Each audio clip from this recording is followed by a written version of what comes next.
So when you're dealing with kids who aren't familiar, like you probably have friends who are not in a school like this, how do you describe it? How do you help them understand what your school is like? I have a lot of these friends. I would try to explain it like it's. Like, How do you explain it, Kat? I explain explain it. I go like through like a step like, so we don't have any work that we have to do, but sometimes we want to do work and then we asked to do work. They always look so baffled when we say that. My favorite is when actually like recently my friends were talking about exams and one of them was like, my exams are coming so late, only in August, and I'm like, mine is happening on the 22nd of August, the 32nd of August. And I was like, that's non-existent. And they were like, you don't have exams? And I'm like, no. And so I go like, it's a self-directed education. And so I like try to like simple it out as much as I can. But some of them still ask questions like, so you don't have homework?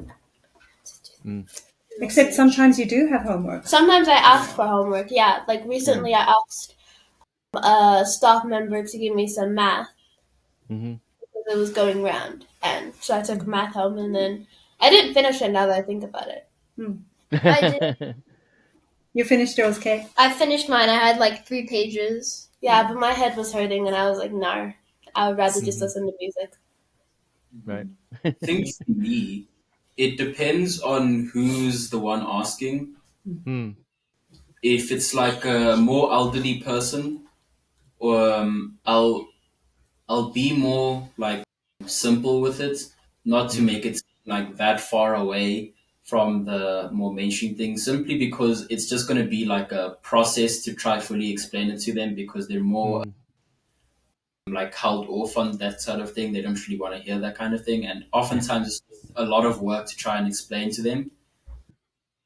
They're less understanding. But if it's like a middle-aged person or like 25 or something, whatever, it's a bit easier because like they're more open-minded and it's easier to explain to them. And with like my friends of like younger ages or whatever, it's I can just kind of say, yeah, I don't have exams exactly. Like, I'm writing a paper, or I'm writing the NBT. Like now it's kind of type of exam.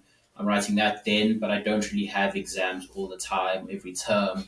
I don't have all this homework thing that I have to do, but I can do it. I'm like more willing to explain it to someone depending on what kind of person they are, and a lot of the time how old they are. Otherwise, yeah, it's just a whole different process with different people. Yeah.